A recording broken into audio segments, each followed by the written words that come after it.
Amém. Amém. Boa noite, irmãos e irmãs, graça e paz. Amém. Glória a Deus, glória a Deus. Que culto poderoso, que delícia, que presença santa nesse lugar, é ou não é? Há uma doce presença aqui e que bom que você está aqui também. Estamos tão felizes em te receber. Hoje pela manhã tivemos um culto tão poderoso.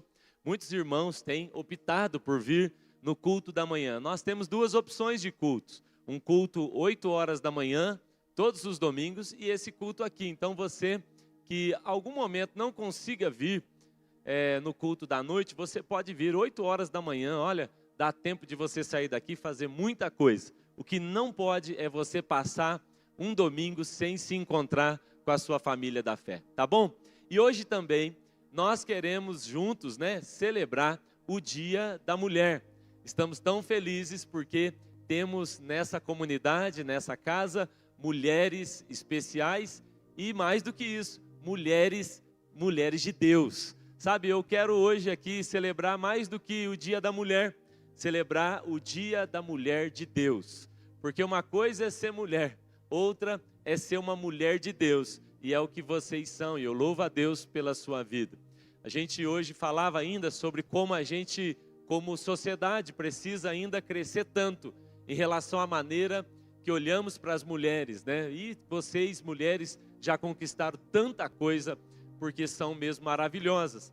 Mas nós falávamos sobre isso, mas à luz da Bíblia, a mulher, ela é realmente muito valorizada. Jesus olhou para a mulher com olhos assim de graça, olhos maravilhosos. As mulheres foram chamadas para andar com Jesus, discípulas. Você vai encontrar mulheres na Bíblia que eram mantenedoras de ministérios, como o do apóstolo Paulo.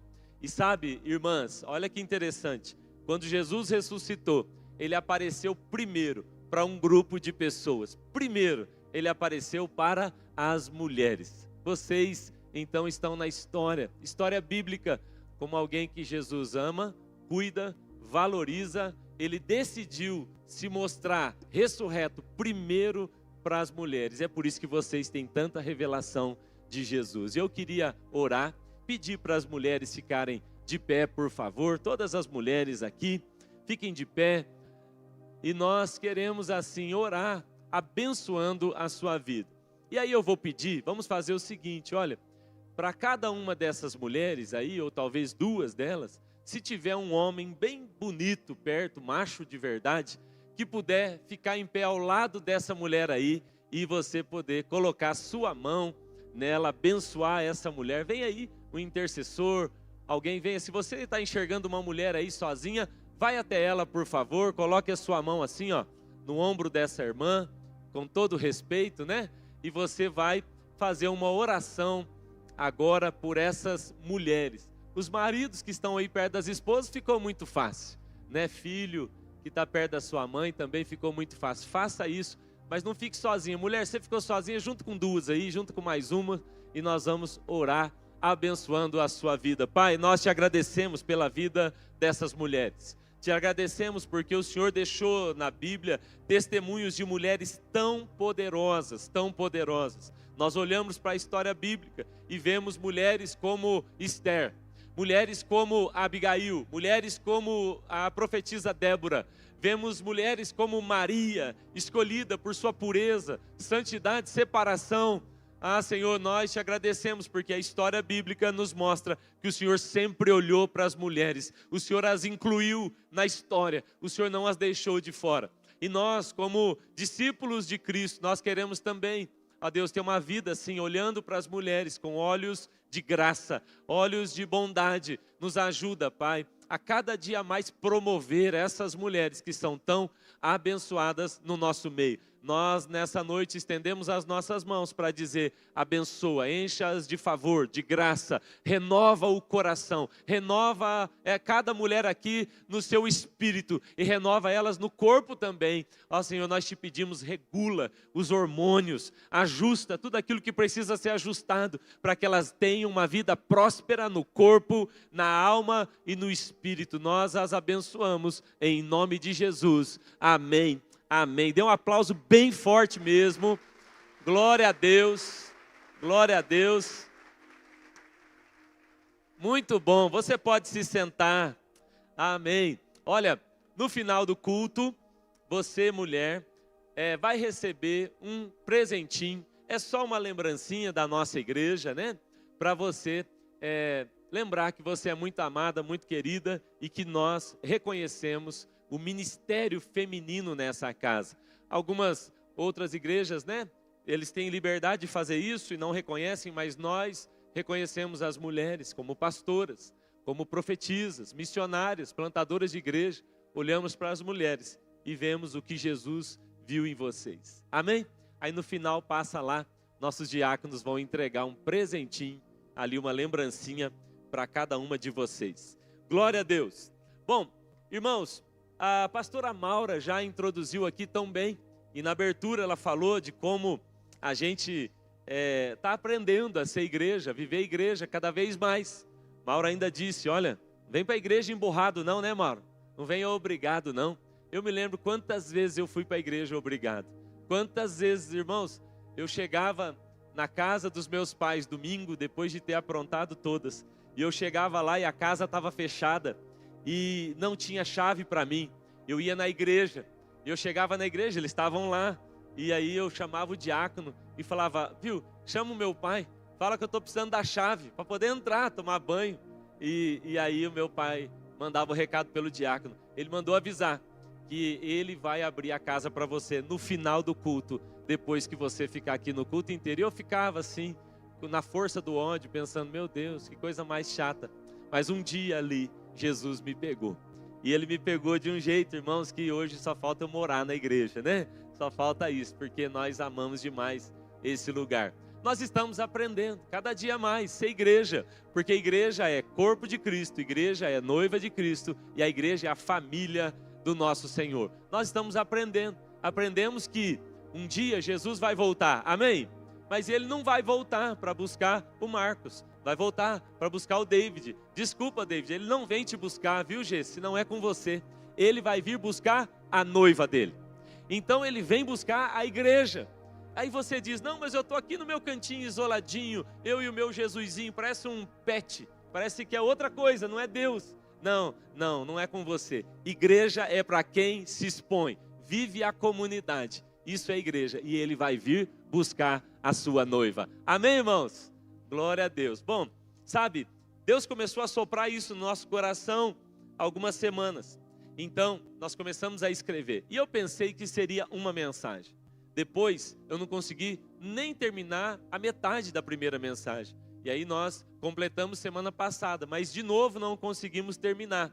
Então, nós entendemos que talvez seja o caso, assim, movidos pelo Espírito Santo, de nós termos aqui uma nova série de mensagens. E hoje eu quero dar início a uma nova série de mensagens aqui com os irmãos. E eu não sei dizer quanto tempo essa série vai durar. Alguém falou, pastor, são 7 semanas, são 4? Eu não sei. Nós vamos seguindo aquilo que o Espírito Santo soprar, ele tem liberdade, ele é o dono dessa casa, amém? E a nova série de mensagens com esse título, As 7 Igrejas do Apocalipse. 7 Igrejas do Apocalipse, irmãos, esse livro maravilhoso, poderoso. Assim, eu de vez em quando encontro algumas pessoas. O Apocalipse divide opiniões. Então, de vez em quando eu encontro alguém que diz, pastor, eu nem leio Apocalipse, porque eu morro de medo daquele livro. É 7 chifres, é 7 selos, é aqueles negócios esquisitos, misturado com cavalo, um de cada cor. Então, tem gente que diz, eu não gosto do Apocalipse, me dá medo. Outros dizem, eu gosto do Apocalipse demais, porque Apocalipse fala do juízo final. Mas eu acredito que os dois estão errados.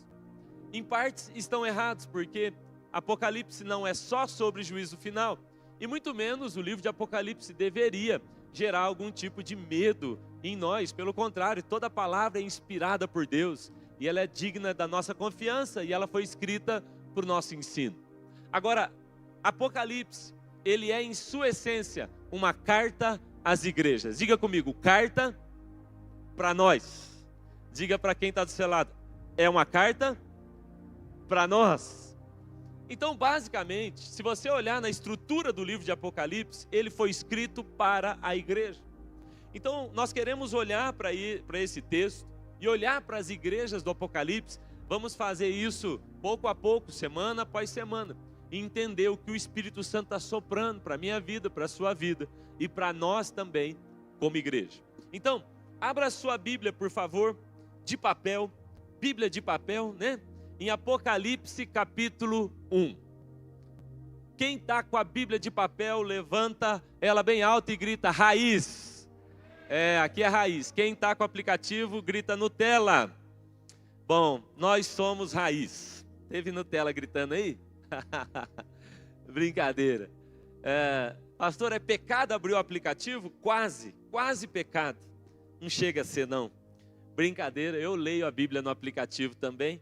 E eu estou pegando no pé, né, para que a gente carregue a Bíblia. Sabe, irmãos, muitos viveram uma época em que o crente, ele era, ele tinha um tipo. Então era crente o quê? Tá de terno, de gravata, não é? Indo para a igreja com a Bíblia debaixo do braço.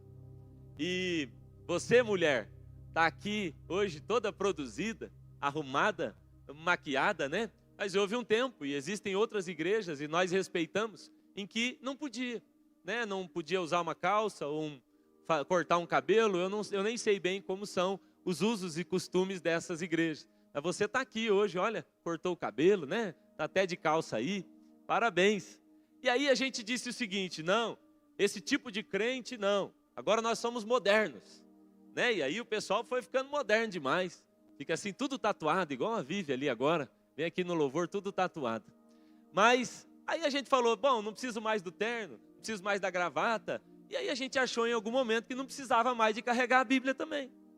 Não, esse livro deve ser amado por nós, amém, irmãos? E hoje você vai aprender um pouco mais sobre esse livro tão poderoso. Apocalipse capítulo 1.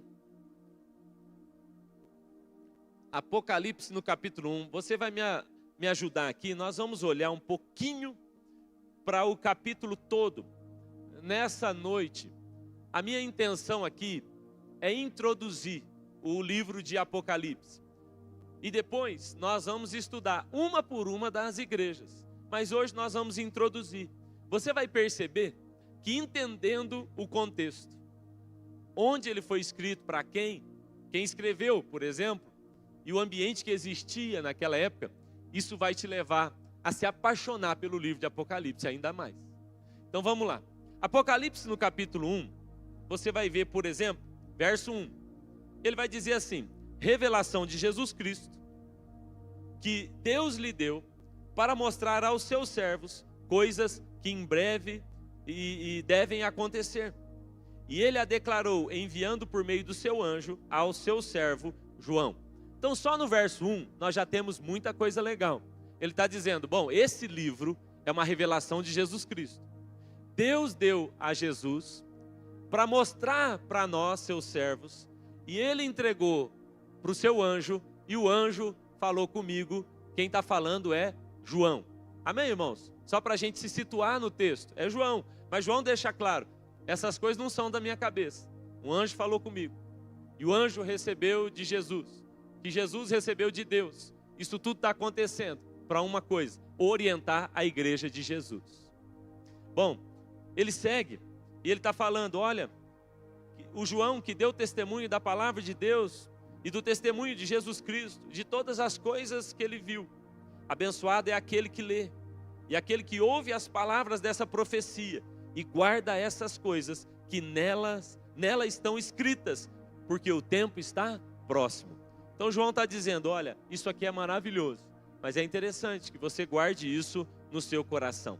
E João então, no verso 4, ele segue dizendo, João, há 7 igrejas que estão na Ásia. Ele está dizendo agora para quem foi escrito esse livro. Graça esteja convosco, e a paz daquele que é, que era e que há de vir, e dos 7 espíritos que estão diante do seu trono. Ele vai falar de Jesus Cristo, fala que ele nos fez reis e sacerdotes, e agora eu quero que você olhe comigo lá no verso 9. Então agora João, ele vai fazer uma afirmação aqui interessante, ele diz assim, eu, João, que também sou vosso irmão e companheiro, Ele está falando com a igreja.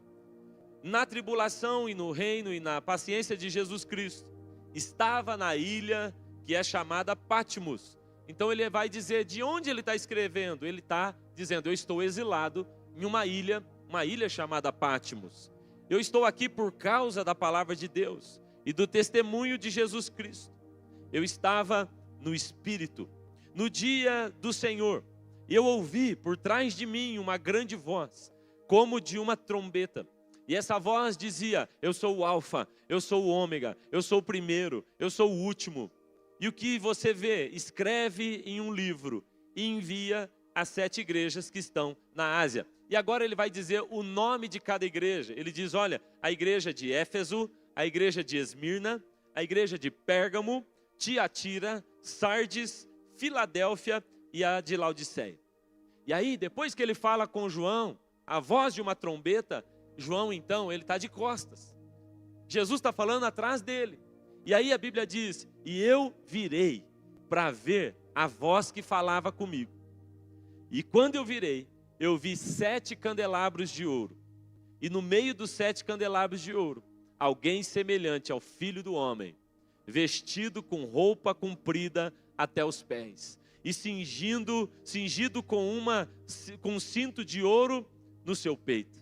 Olha só, ele vai descrever Jesus agora. Sua cabeça e seus cabelos eram brancos como a lã, tão brancos como a neve. Os seus olhos eram como uma chama de fogo, os seus pés como um bronze polido, como se queimasse em uma fornalha, e a sua voz era como o som de muitas águas. E ele tinha na sua mão direita 7 estrelas, e da sua boca saía uma espada afiada de 2 gumes, e a sua face, olha só, o rosto dele era como o sol que brilha em sua grande força. E quando eu vi, eu caí como morto aos seus pés. Ele pôs a sua mão direita sobre mim e falou, João, não tema, João, eu sou o primeiro e eu sou o último. Eu sou aquele que vive. Eu estive morto, mas agora estou vivo para sempre. Amém. E eu tenho as chaves do inferno e da morte. Escreve as coisas que você tem visto, as que são e as que vão acontecer. O mistério das 7 estrelas que você viu na minha mão e dos 7 candelabros de ouro é o seguinte, ele vai dar agora a explicação. As 7 estrelas são os anjos das 7 igrejas e os 7 candelabros são as 7 igrejas. Olha só, ele está explicando aqui. Dá para colocar aquela imagem inicial da nossa série de mensagens? Essa imagem, ela é muito interessante porque ela mostra, dá ali para você ver pelo fundo, é Jesus ali com 7 estrelas na sua mão e 7 candelabros de ouro. E ele explica, porque às vezes você lê a Bíblia e você fala, não entendi, mas a Bíblia explica a própria Bíblia. Então agora, Jesus mesmo dá a explicação. João, as 7 estrelas são 7 anjos, 7 lideranças, e os 7 candelabros são 7 igrejas. E eu quero que você envie uma mensagem para as igrejas e para a sua liderança. Amém, irmãos? Bom, vamos orar. Feche os seus olhos, eu quero pedir que você faça uma oração bem específica agora. Com a mão no seu coração, eu quero que você peça agora, Espírito Santo, me dê revelação, me dê revelação. Tantas vezes eu tentei entender esse texto, tantas vezes tentei entender Apocalipse e não consegui, mas hoje eu quero entender aquilo que o Senhor quer falar comigo, aquilo que o Senhor quer falar com a igreja. Nos ajuda, nos ajuda. E agora, nós nos abrimos para o entendimento da sua palavra, revelada pelo teu Espírito Santo, e pedimos que com autoridade venha sobre nós, trazendo revelação e nos conduzindo pelo seu caminho, em nome de Jesus, amém. Amém. Bom, esse é o livro de Apocalipse. Apocalipse significa revelações. É por isso que a gente não deve tratar Apocalipse como um livro de fim dos tempos apenas, porque esse livro é um livro de grandes revelações. João é quem escreve o livro de Apocalipse. Ele foi escrito em aproximadamente 90 anos depois da era cristã, 90 anos depois de Jesus. Interessante, irmãos, é a gente se localizar. Você vai perceber que ao entender o contexto, você vai se apaixonar pelo texto, você vai apaixonar pela revelação bíblica. Então, esse texto foi escrito para um grupo de 7 igrejas. Essas 7 igrejas elas ficavam na região chamada Ásia Menor. Nós temos aqui um banner que vai deixar você entender um pouquinho melhor. Bom, você percebe que as igrejas estão muito próximas. Por esse banner, você vai ver aquele cantinho ali é considerada essa região chamada, ela era chamada, hoje não mais, de Ásia Menor.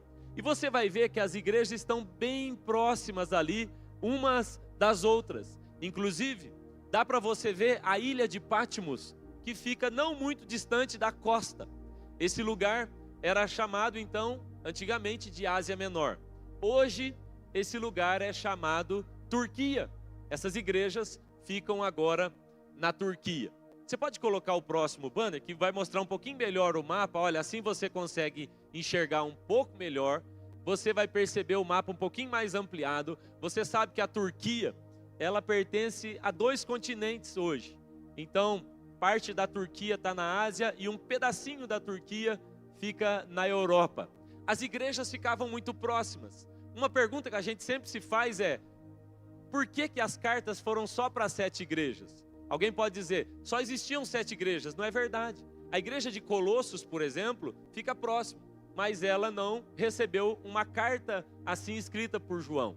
Alguns acreditam que a razão pela qual foi escrito apenas para 7 igrejas é porque elas ficavam muito próximas umas das outras. Aproximadamente 55 quilômetros você poderia percorrer todas as 7 igrejas. E havia uma estrada romana que ligava elas umas às outras, então deixava isso facilitado. Então, por isso, talvez, essas cartas foram escritas apenas para 7 igrejas e essas que estão aí muito próximas. Jesus explica dizendo, bom, é isso que você está enxergando, João. São 7 castiçais.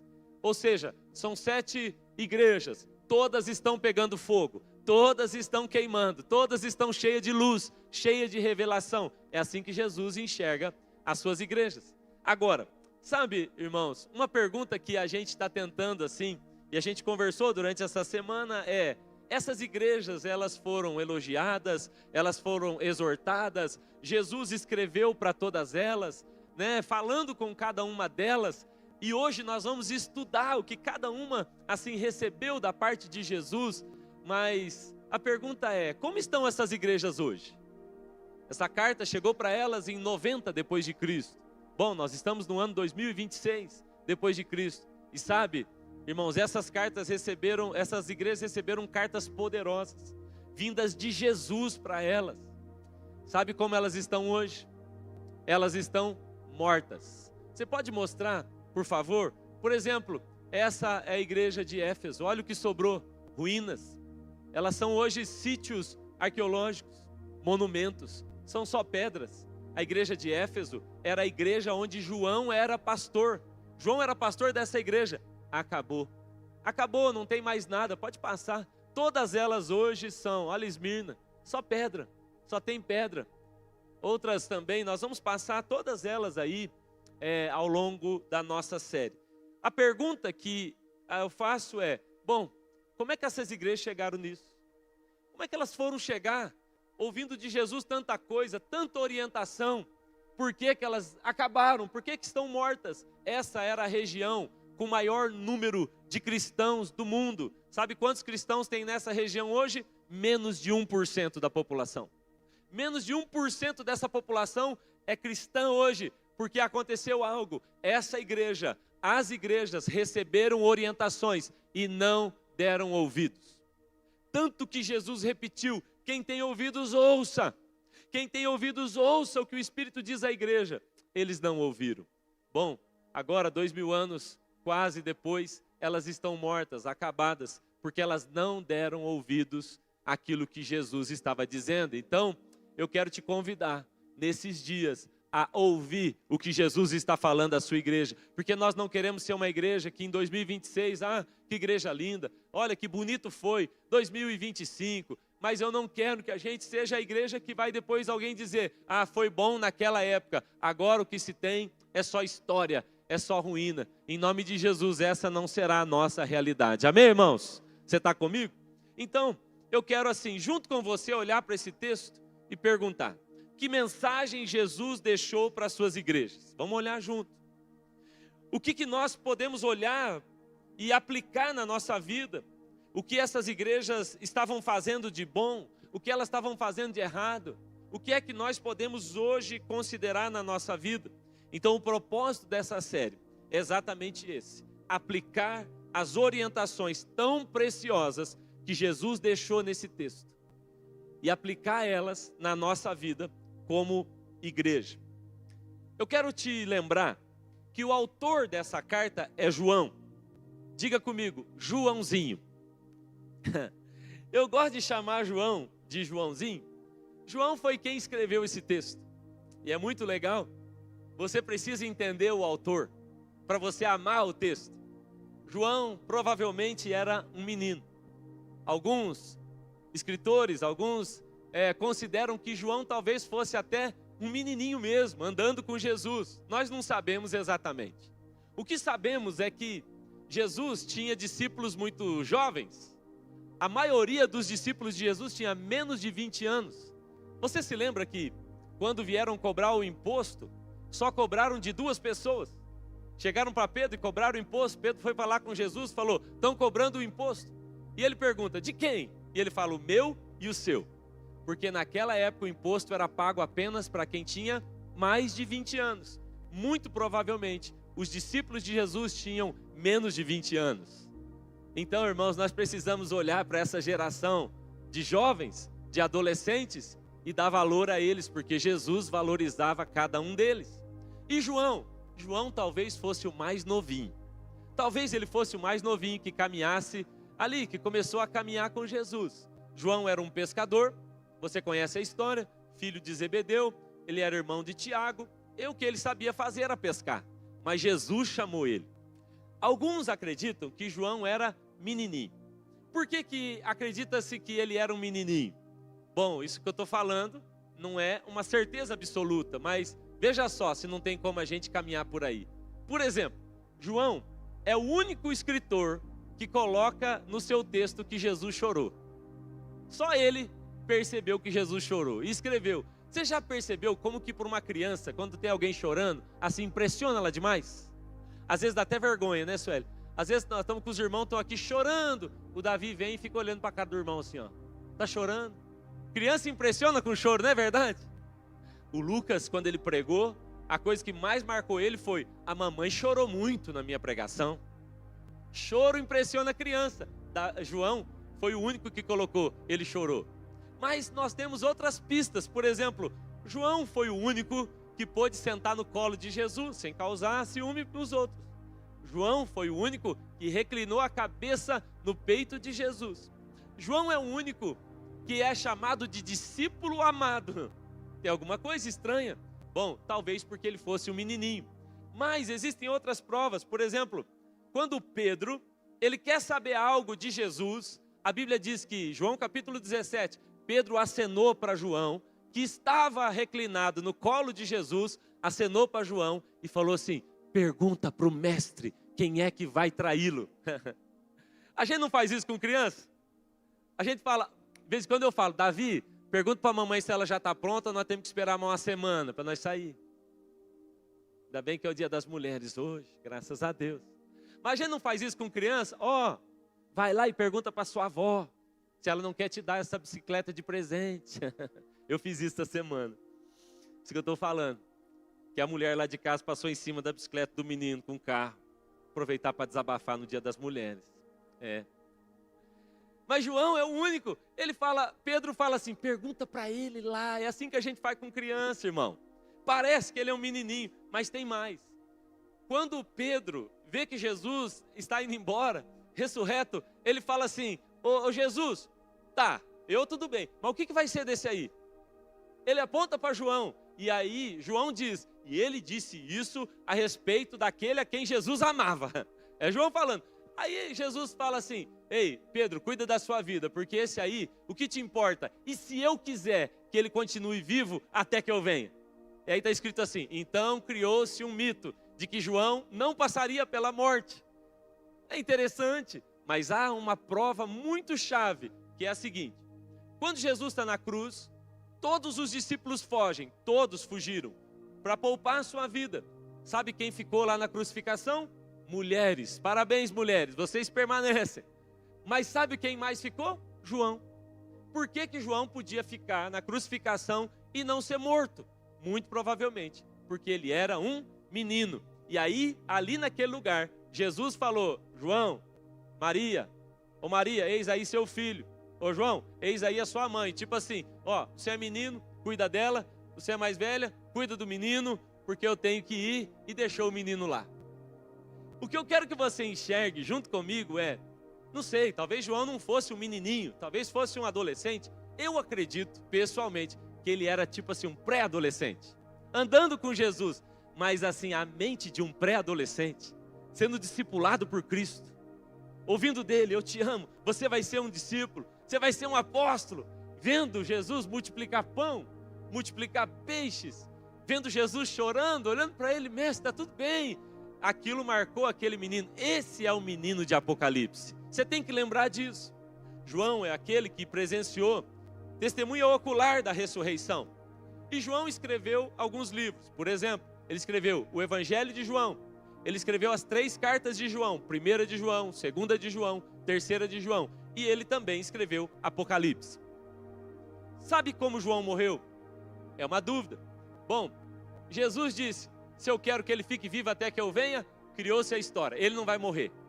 E aí, isso não está escrito na Bíblia. Isso é parte da cultura judaica, e você vai encontrar isso nos escritos de Tertuliano, por exemplo. Que então, quando um imperador muito perigoso assume, ele fala: quero matar João. E ele tenta matar João. Diz a história que ele torturou João, muito. Que deixou João sangrando, a morte.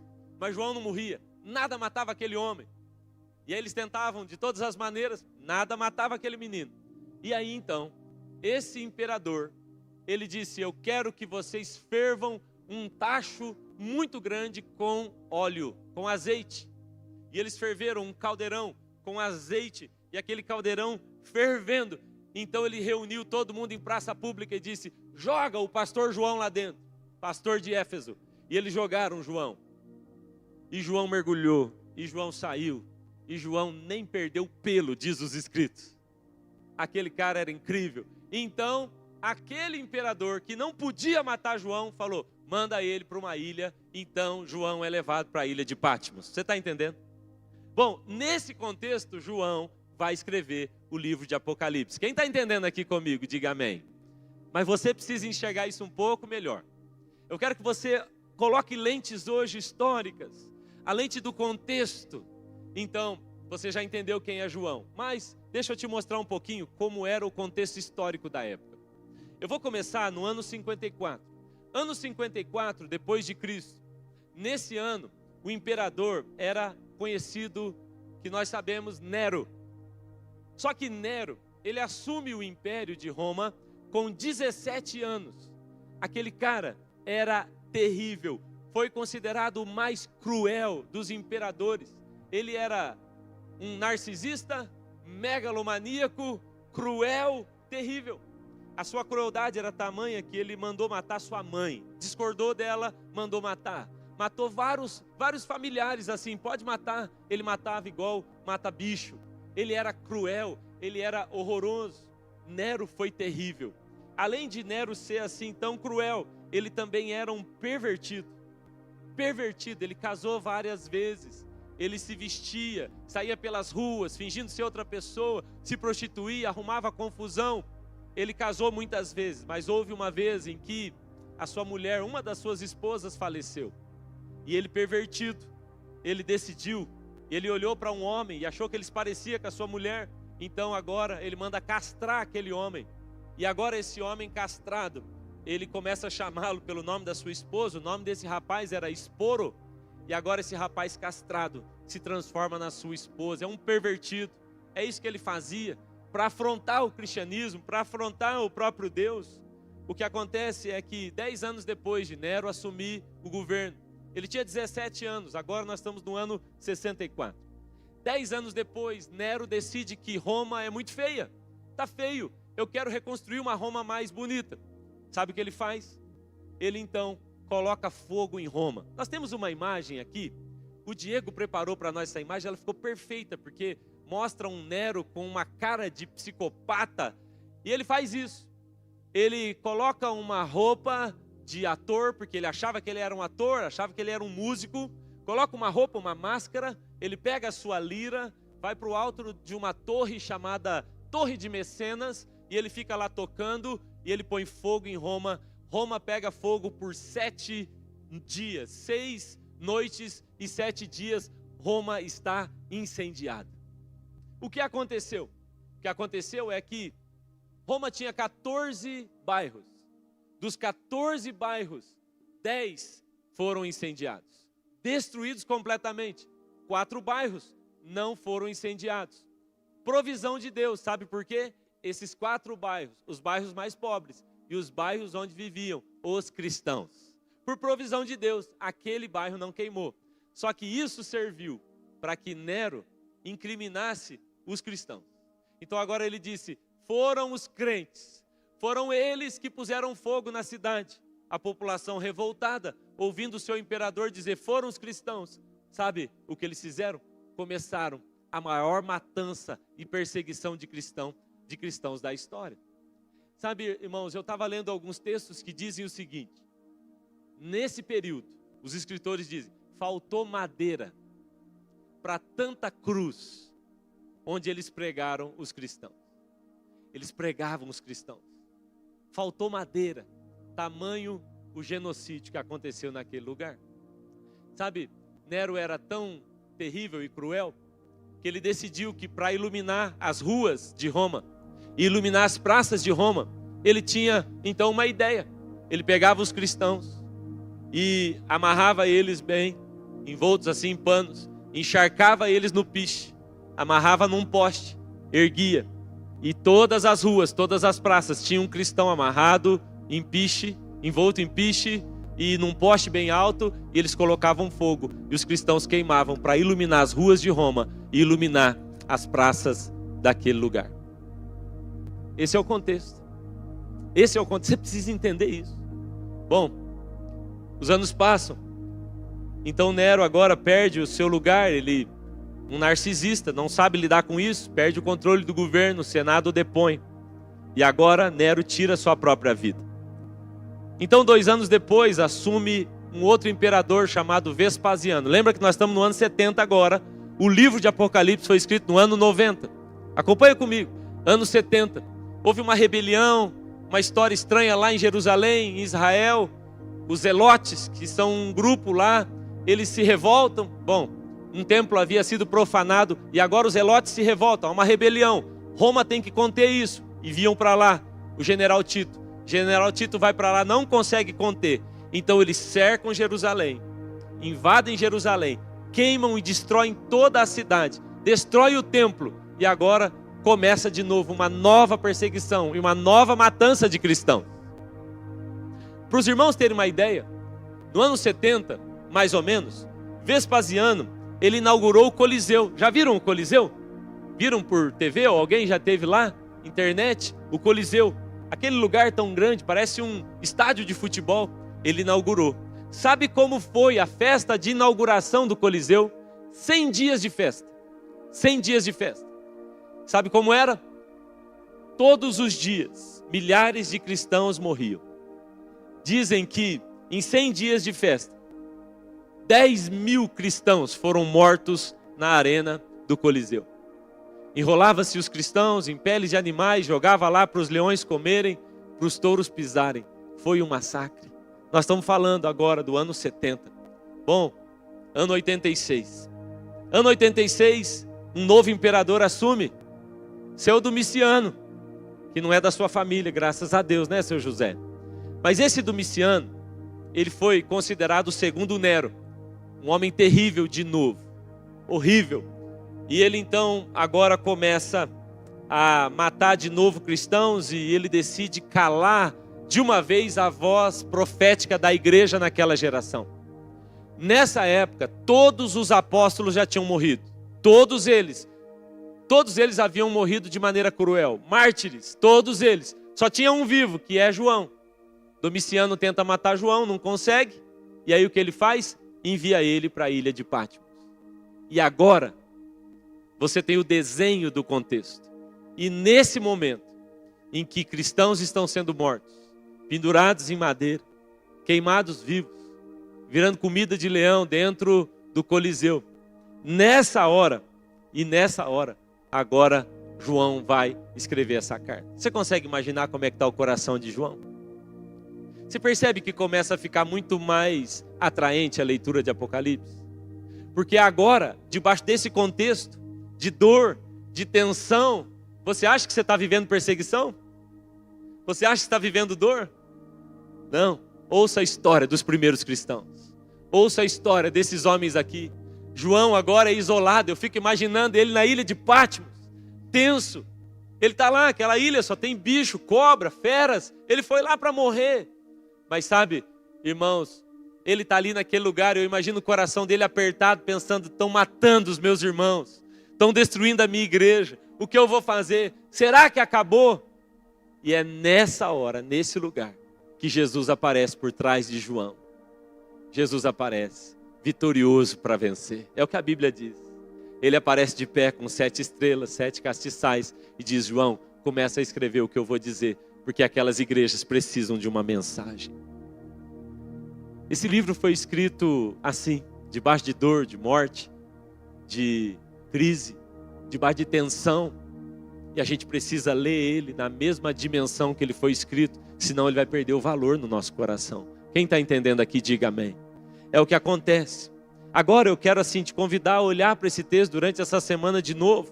Olhar para esse texto de Apocalipse e pensar: meu Deus, então é nessas circunstâncias, nessa condição que o livro foi escrito. Você vai ver como isso vai ser diferente no seu coração. Mas sabe, algumas lições preciosas a gente aprende só de entender o contexto, olhar para a vida de João e saber como esse livro foi escrito. A primeira lição que eu quero compartilhar com você é a seguinte: quando todas as portas na terra se fecham, Deus abre uma porta no céu. Fala para quem está do seu lado: Deus vai abrir uma porta no céu. Sabe, irmãos, a sensação que João tinha, a sensação que a igreja tinha, é que todas as portas se fecharam. Não há mais nada o que ser feito. Tem como lutar contra o governo de Roma. Tem como lutar contra esses imperadores terríveis. Eles dominaram, fecharam. Eles vão calar a igreja. É a sensação que tinha. Não. Escute bem. Quando todas as portas se fecham, quando Satanás tentar te convencer de que as portas estão fechadas, não há mais nada a ser feito, lembre-se de que Deus disse a João: ei João, eu estou abrindo uma porta no céu, suba para cá. Ele está falando com a sua igreja, ele está falando comigo e com você. As portas se fecharam. Sabe, às vezes parece que alguns cristãos acreditam mesmo que a sua vida está na mão de algum tipo de juiz, de algum tipo de político, que a sua vida e o seu futuro depende mesmo de algum partido político. Preste atenção, quando todas as portas se fecharem, Deus abre uma janela no céu, Ele abre uma porta no céu. É sobre Ele. Esse contexto me ensina como igreja que eu devo mesmo estar observando, são as portas que Deus está abrindo para mim, porque a Bíblia diz que toda porta que Ele abre, ninguém consegue fechar. Mas a gente tem que parar de insistir em portas que Ele não abriu, porque a porta que Ele fechou, ninguém abre. E às vezes a gente está batendo em portas que Ele não abriu, e essas portas não serão abertas por ninguém. A porta que o Senhor fecha, ninguém abre, e a que Ele abre, ninguém mais fecha. Então preste atenção, essa é a mensagem do Senhor para nós como igreja. Olha, pode parecer que está tenso, pode parecer que está perigoso, pode parecer que isso vai acontecer, pode parecer que está tudo sendo controlado. Sabe, irmãos, toma cuidado, porque às vezes você fica lendo muita notícia de Facebook, e às vezes você vai ser enganado, distraído. Cada dia alguém me aparece com uma nova. Não, porque lá disseram, porque agora instalou o chip. Eu falo: irmão, preste atenção. Ele já venceu, ele não vai vencer. A Bíblia nos garante, o último livro, a última página da Bíblia já conta para nós o fim da história. Não há desespero, não há pânico. Ele está abrindo portas no céu. Amém, irmãos? Ele está abrindo. E às vezes, o que acontece, como aconteceu com João: olha, eu estou numa ilha, isolado, eu estou aqui nessas condições, como eu vou fazer? como isso vai acontecer? Bom, Deus dá o seu jeito. Diga para quem está do seu lado, Deus vai dar um jeito, fique tranquilo. Falaram para você que não tinha mais jeito seu casamento? Falaram para você que, bom, acabou com esse menino aí, você não deve insistir mais. Falaram para você sua saúde, bom, está destruída, sua vida financeira, os seus projetos. Então ouça bem, quando todas as portas se fecham, Satanás vai te fazer acreditar que acabou. Ele vai te fazer acreditar que não tem mais jeito. Ele vai fazer acreditar que foi o fim. Deus falou para João, não é assim.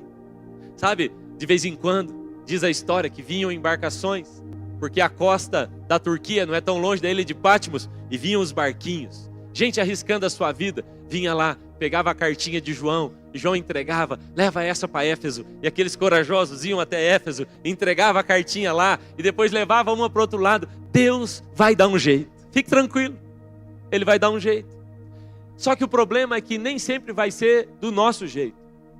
Talvez João esperasse o seguinte, bom, Deus vai matar o imperador, Deus vai acabar com essa raça de político, e aí nós vamos assim, bom, vai ser tudo de bom agora. Vai ser dessa forma, vai ser começando lá pelos juízes, vai ser lá. Não, irmãos, ouça bem. Ele fez a mensagem chegar, fez através de barquinhos que passavam por lá. Escute isso, às vezes o que Deus vai fazer é abrir caminho no deserto. Ele vai fazer rio aparecer no ermo, onde você não esperava. Ele abre um caminho, ele abre um rio. Preste atenção nisso. Suelen falou aqui, esses dias, sobre as torrentes do Negueb. E o que as torrentes do Negueb nos ensinam? Que você está esperando a chuva vir aqui, e a chuva cai lá e chega em você.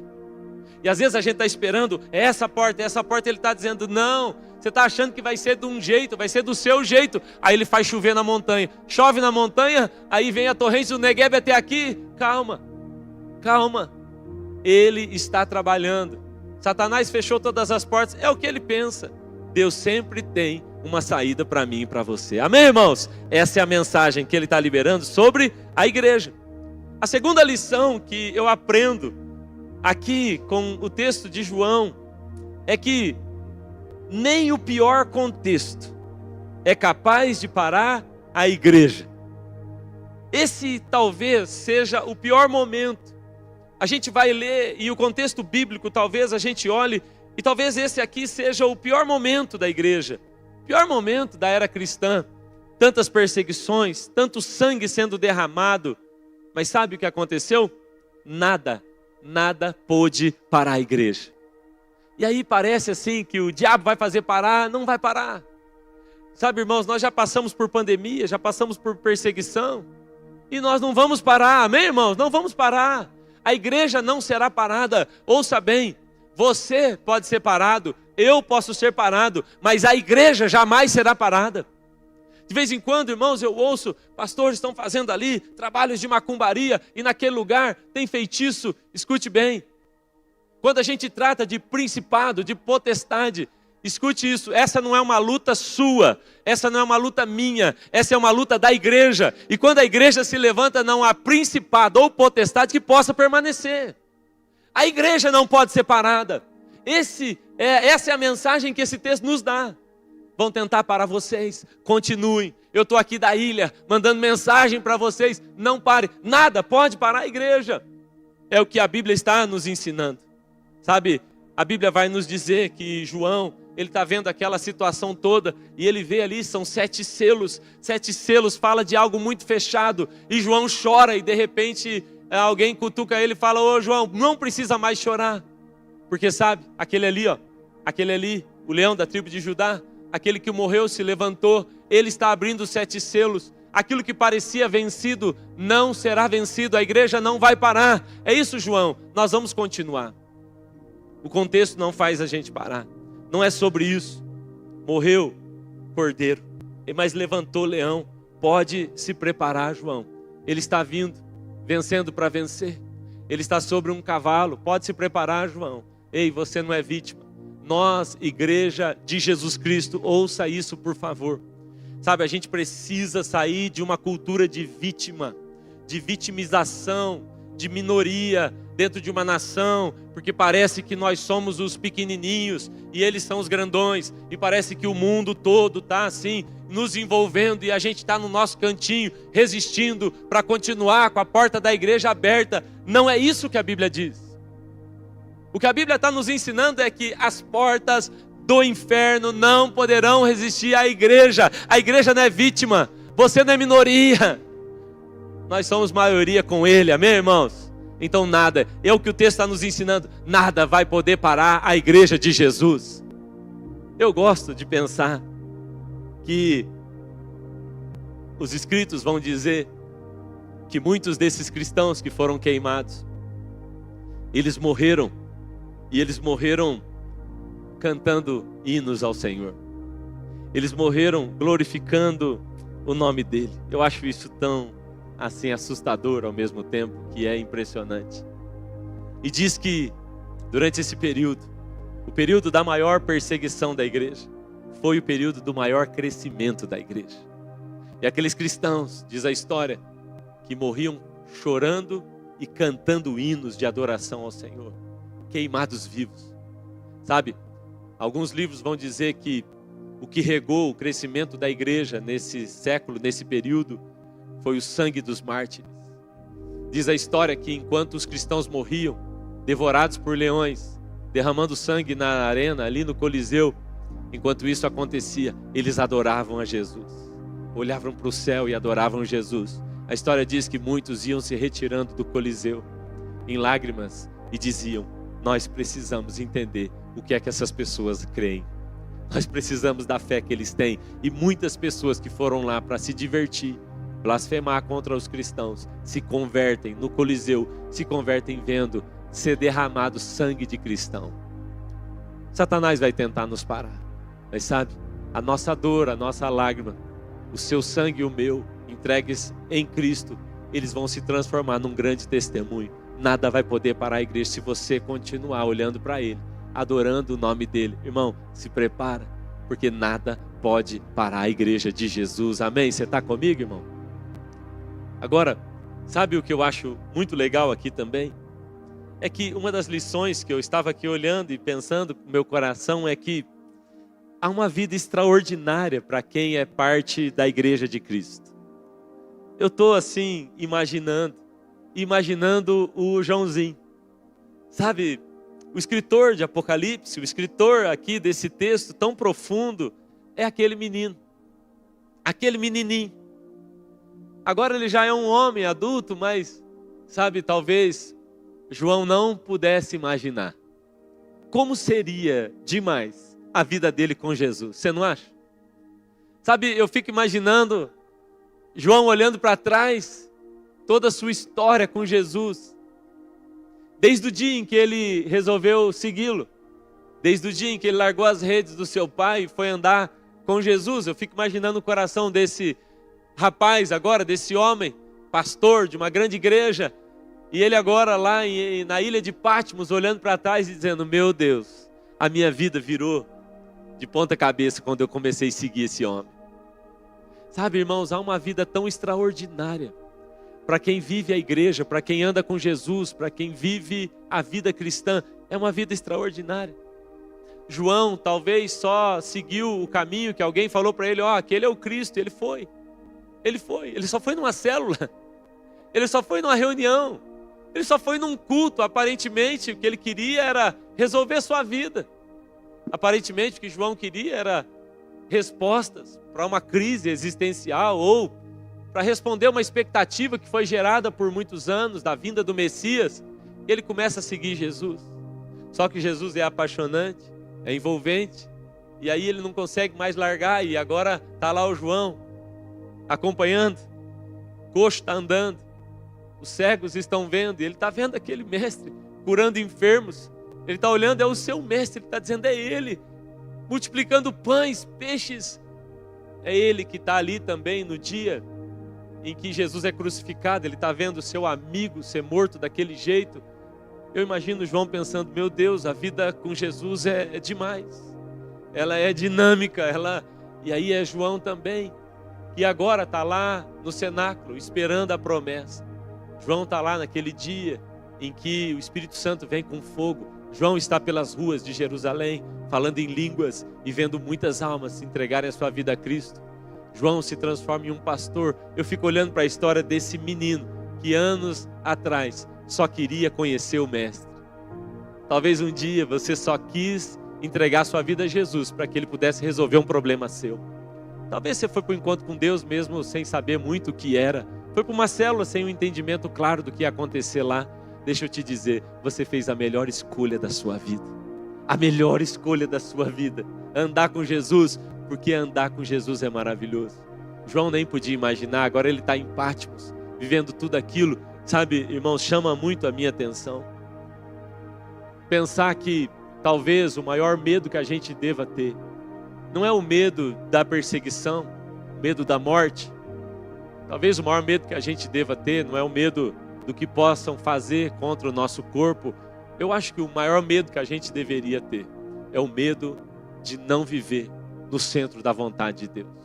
Sabe, o maior temor da nossa vida não deveria ser nenhum perseguidor, nenhum imperador, nem alguém que diz que pode nos matar. Não, eu acho que o nosso maior medo deveria ser o medo de não estar exatamente no lugar que Deus quer que a gente esteja. Me lembro de quando a gente chegou no médico, lá em Curitiba, e o médico disse: vocês não podem mais morar em Laranjeiras do Sul. Não há recursos para o Lucas. O que vocês precisam para esse menino, e se ele tiver uma crise, vocês não vão poder esperar. Você não vai poder dirigir de lá até aqui. Então, eu recomendo que vocês mudem de cidade. E se você quiser, eu escrevo uma carta para a instituição que você faz parte. Eu dei risada junto com o Suelen. Falei, bom, nós vamos ter que levar essa carta para Jesus então. O que nós vamos fazer? Ele nos levou para aquela cidade. Ele nos colocou lá. É claro que a gente tinha medo do que poderia acontecer. A gente não queria ser inconsequente, mas sempre, sempre no meu coração, o maior medo foi esse. O de desagradar. Ou de sair do lugar onde Ele me colocou. Eu me vejo muito no Joãozinho. Eu me vejo muito nele. Eu não quero. Eu quero continuar. Mas vai doer. Mas vão te ferir. Você vai parar na ilha de Patmos. Mas tudo bem. Digno é o Cordeiro. E aí o médico disse, bom, então vocês veem o que vocês fazem, mas eu não recomendo. E nós oramos. Nós oramos, era muito mais cômodo para nós. Embora daqui era muito mais prático para nós seguir uma orientação de uma denominação, por exemplo, teria evitado tanta briga, tantas perseguições, tanta crise teria evitado. Mas sabe, eu só tenho medo de uma coisa hoje, o medo de não estar no lugar em que Deus me plantou.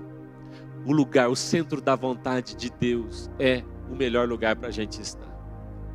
É o que aconteceu com João. João estava lá. Sabe, irmãos, você deve ter ouvido a história dos moravianos. Aqueles rapazes, jovens. Sabe o que eles faziam?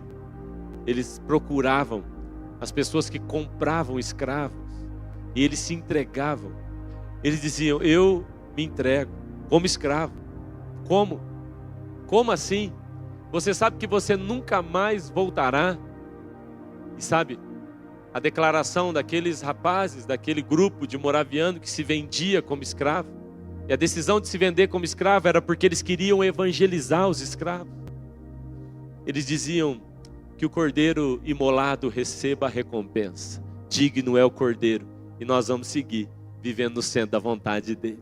Ainda que doa. Ainda que doa, irmãos, não há vida mais maravilhosa do que viver o evangelho pleno como igreja. João decidiu viver igreja.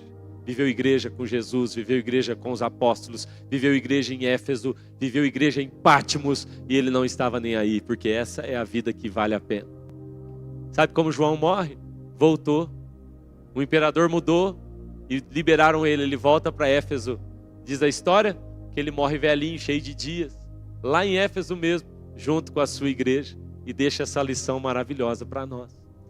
Eu quero que você enche o seu coração de expectativa, porque viver igreja é a melhor coisa que você pode escolher. E a última lição que a gente pode aprender aqui hoje, para orar, sabe qual é a última lição? A última lição é que Jesus está agora mesmo andando no meio da sua igreja. Sabe qual foi a visão que ele deu para João? A visão que ele deu para João foi: João, está parecendo que está tudo caindo. João, está parecendo que não tem controle nenhum. Está parecendo, João, que eu perdi inclusive o controle, sabe? Parece, João, que as coisas estão acontecendo de maneira aleatória. Escute bem, Jesus tem a história na palma da sua mão. Ele é a própria história, fique tranquilo. E ele disse para João: eu que estou falando com você, eu sou o primeiro e o último. Então é o seguinte, eu já estava aqui quando esse povo achou que era alguma coisa. E eu vou estar aqui quando todos eles passarem. E eu vou escrever o último capítulo. E ele está dizendo: João, sabe onde eu estou? Sabe onde eu me movo? E a Bíblia diz que João via ele passeando entre os 7 castiçais de ouro. Jesus está se movendo no meio da sua igreja. Ele escolheu se mover no meio da igreja. Ouça bem, ele vai fazer coisas no Brasil, ele vai fazer coisas no mundo. Ele escolheu se mover sobre a terra, mas escute, ele se move no meio da sua igreja. E é por isso que não dá para você ter tanta expectativa de um mover de Deus se você não está na igreja. E ele está andando no meio da igreja. Eu gosto da imagem dele no meio da igreja, porque a última cena que João viu, João viu ele morto. Você deve imaginar a cena que João viu, ele dilacerado, coroa de espinhos, mãos cortadas, ele está todo machucado. O que aconteceu? Essa é a cena que ele tem, coberto de sangue. E agora, João começa a descrever um novo Cristo. Você percebe? Capítulo 1, ali no finalzinho, ele começa a falar: ei, e eu vi. E ele está andando no meio da igreja. E sabe como ele está? Ele não está coberto de sangue. Sabe como ele está? Ele não está mais machucado. Sabe como ele está agora? Ele não está mais ferido por soldados. Sabe? Agora ele está vitorioso. Ele está de pé e ele vem vencendo para vencer. Aquele que morreu cordeiro, levantou leão. Preste atenção. Aquele cordeiro lá que vocês mataram, não tem mais. A chance era aquela. Agora tem um leão de pé. E ele começa a olhar para Jesus. E eles são amigos, eles conviveram. Mas ele começa a olhar para Jesus e fala: uau, é ele. Mas dos seus olhos, os olhos castanhos de um homem da Ásia, agora é um olho de fogo. E agora a boca dele, que era uma boca normal de um homem daquela região, agora da sua boca sai uma espada. E a sua voz é como de muitas águas. E ele olha para os pés, aqueles pés que ele viu com sandálias, pés cascudos que andavam ali pelo deserto. Não, o seu pé parece agora como de um latão reluzente que passou por uma fornalha. E eu estou olhando para ele, eu vi os seus cabelos, aquele cabelo crespo não é mais, é branco como a neve, é um cabelo branco como a lã. O que está acontecendo? Ele se levantou de uma forma diferente, ele anda pelo meio da sua igreja. E agora ele não é mais o sacrifício. Escute bem, agora ele é o rei de reis, agora ele é o senhor de senhores, agora ele é o noivo que vai vir buscar a sua igreja. Ele está olhando para ele e fala: onde você anda? E ele diz: eu estou no meio da minha igreja. Ele está andando no nosso meio, ele está andando no meio da igreja. Não é sobre a comunidade Zoe, não é sobre uma denominação, é sobre o que ele escolheu fazer através da sua igreja. Esse é Jesus. A gente não pode ficar indiferente a um Deus desse jeito. A gente não pode ficar indiferente a uma igreja que foi levantada por Ele mesmo. A gente não pode olhar para tudo isso e pensar: bom, é só um domingo, é só um culto, que de repente eu venho, de repente eu não venho. Depende do jogo, depende da visita. Porque eu posso descansar na sexta, no sábado, mas sabe, eu vou descansar exatamente de 6h30 a 8h30, horário do culto. É a hora que eu tenho para descansar. Eu não consigo entender. Alguém dizer que ama Cristo, não ama a sua igreja e trata ela com indiferença, isso não é legal. Isso não é legal. Deus está se movendo no meio da igreja. Sabe, irmãos, eu termino dizendo a você uma coisa para a gente poder orar. As cartas seguem um padrão. As cartas, todas elas seguem um padrão, nós vamos estudá-las. Você vai ver, por exemplo, que o número 7 vai aparecer muitas vezes. 7 fala de plenitude. 7 castiçais, 7 estrelas, 7 chifres, 7 selos, 7 trombetas, 7 cavalos. Você vai ver que é muito 7. Tem 54 vezes a palavra 7 é repetida. Só em Apocalipse. O que ele está dizendo é: há uma plenitude que se prova na igreja. Mas sabe, algumas igrejas ele elogia, outras ele exorta, algumas ele tem uma promessa. Bom, mas sabe, tem uma frase que ele repete para todas as igrejas. E eu termino com essa. Tem uma frase que ele vai dizer para todas. Sabe qual é a frase? Alguém sabe? Alguém imagina? Tem uma frase que ele fala para Éfeso, para Esmirna, para Sardes, para Tiatira, para Filadélfia, para Laodiceia. Tem uma frase que ele diz para todas. E a frase é: conheço as suas obras. Ele repetiu isso para todas. Ele estava dizendo: não pense que eu não sei o que você está fazendo. Não pense que eu não sei o que você está passando. Não pense que eu não sei o que você faz quando você sai de um culto como esse. Não pense que eu não sei o que você faz quando ninguém está vendo. Não pense que eu não sei o que está acontecendo quando você sai daqui vestido com a camisetinha da Zoe. Depois de se batizar, entregar sua vida a Cristo, ser até um pastor, um líder, não sei. Eu conheço as suas obras. Eu sei das suas dores. Eu sei de crises que você passa no seu quarto, que você não compartilhou com ninguém. Eu sei de anseios do seu coração que você não falou para ninguém. Eu conheço as suas obras. Ele repete 7 vezes: eu conheço as suas obras. Conheço as suas obras. É como quem diz: não há nada que fugiu ao meu controle. Eu sei quem são vocês. E eu escolhi amar essa igreja, sabendo quem vocês são. Ele podia ter deixado a gente, sim ou não? Ele podia. Quando ele diz: conheça as suas obras, não dá um pouquinho de vergonha? Dá um pouquinho de vergonha, não dá? Você pensa: puxa, meu coração foi feio aquela hora. Eu tenho lutado contra as minhas intenções. Ultimamente tem sido a minha guerra. Não é só sobre fazer, é uma guerra aqui dentro. Eu quero amar de verdade o meu inimigo. Eu quero, assim, celebrar de verdade. Eu quero as minhas intenções, porque eu estou ouvindo ele falar: conheça as suas obras. Eu conheço as suas obras. Eu sei quem é você, sabe, irmãos? Eu tenho percebido que o Senhor tem trazido para a nossa casa, para a nossa igreja, um alinhamento. Não é sobre a comunidade, é sobre eu e você individualmente, sobre nós num contexto mais coletivo. Mas Ele está falando com a gente. Ouça o que o Espírito diz. Aquele que tem ouvidos, ouça, porque o Senhor está falando e Ele está falando com a gente. Amém, irmãos? Você pode ficar de pé para a gente orar, por favor?